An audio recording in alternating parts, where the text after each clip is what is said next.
Good day sa inyo mga boss madam. Andito po pala tayo sa bahay ni Mang Fred upang gumawa ng gabay sa kanilang hagdanan at sa kanilang first floor. GI tubular po pala ang materialis na ating gagamitin dito. Ito nga po pala yung napiling design ni Mang Fred para sa magiging gabay ng hagdan at first floor. Hinanda ko na pala rito yung mga gagamitin kong tools para sa pagbuo ng gabay. At maya maya nga lang ay dumating na si Mang Fred para iabot ang pambili ng materyales sa akin. So tara, samahan nyo kong bumili. Kwento ko nga pala sa inyo kung paano kami nagkakilala ni Mang Fred. Si Mang Fred po pala ay asawa ni Nanay Virgie at si Nanay Virgie din po pala ang kumontak sa akin para magpagawa. Nakita niya raw po yung pinost kong video na sliding gate ni Boss Kambal. Napakalaking tulong talaga ng naisip kong diskarte. Nagpapasalamat din pala ako sa mga taong nagsishare ng aking mga video. At huwag kayong mag-alala, pag nagtuloy-tuloy ito, balang araw, makakatulong din ako sa inyo. Hinanda na pala nila kuya yung binili kong materyales. Kanina pa pala ako nag-iisip kung paano ko ito hakutin mag-isa. At sinabi ko nga kay kuya kung pwede kong hiramin yung naka-jersey na bata para tulungan ako sa paghakot. At pumayag naman si kuya, kaya ipinatali ko ito ng dalawang hakutan. Malapit lang din pala ito sa aking ginagawang bahay. Hindi na pala ako pinatulong ni kuya kasi kaya naman na daw nila. Napakakitid lang pala ng iskinitang dinaanan namin ni Jersey Boy. At dahil sa tinulungan niya ako magbuhat, ay bibigyan natin siya ng maganda-gandang reward.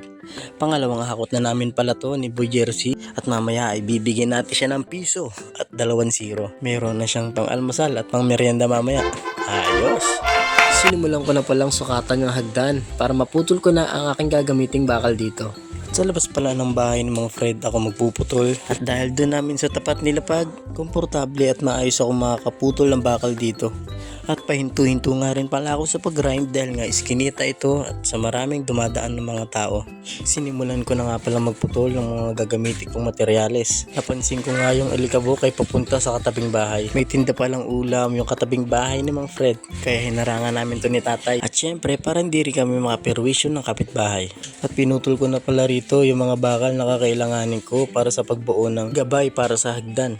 At dahil wala ngang bakal na nakausli sa pinakaunang baitang, magbubutas ako dito at dito ko papakapitin yung unang posting gagawin ko. Nilagyan ko nga ito ng flat bar at tox at dito ko itatayo yung posting gagawin ko. Pasensya na pala sa voice over ko for today's video. Sa totoo lang ay masama talaga ang pakiramdam ko pero kailangan magtrabaho. Ilang araw na pala akong sinisipon pero binabaliwala ko lang. Kapag nagkakasipon pala ako ay sinisipagan kong uminom ng tubig. At kung minsan na ay hinahaluan ko nga ito ng 2 pirasong kalamansi. Hindi ko kasi sinanay yung sarili ko na pag may sakit ako, iniinuman ko agad ng gamot. Malapit ko na nga palang matayuan ng 3 pamoste. Pagtapos ay gagatlaan ko na ito para makipatong ko na yung pinakahawakan. May taas nga po pala itong 3 feet at yun po ang suggestion ni Mang Fred. At sa aking kalkula, kaya ko itong tapusin sa 4 na araw kasama na ang pagpipintura.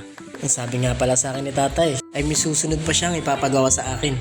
Kaya kailangan kong galingan at gandahan para masatisfied at matuwa sa akin si tatay. O diba, ganoon naman dapat. At nung nakabitan ko na nga sa ibaba ng 1x2 na 3 pamoste at yung hawakan, pinaikutan ko muna pala ng pampatibay na 1x2 para sa magiging poste nito.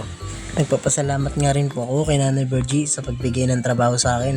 At yung mga ganong pagkakataon ay hindi ko sasayangin. At syempre gagalingan ko at papakita ko yung best ko.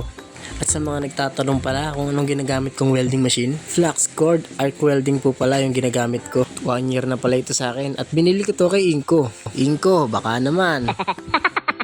At kung tatanungin niyo ako kung matibay ba ang welding machine ni Inko, ako na nagsabi sa inyo, sa 1 year na paggamit ko nito, may isang beses ay hindi pa ako pinahiya nito. Nabili ko nga pala siya last year ng 6,200 at may kasama na pala itong cordless na hand drill. O diba, hindi ka natalo sa presyo. At ito na nga po boss madam yung natapos ko ngayong araw. Kasama din po itong gabay na paikot dito sa first floor. I-update ko po kayo sa mga susunod kong video. Maraming pong salamat sa panonood.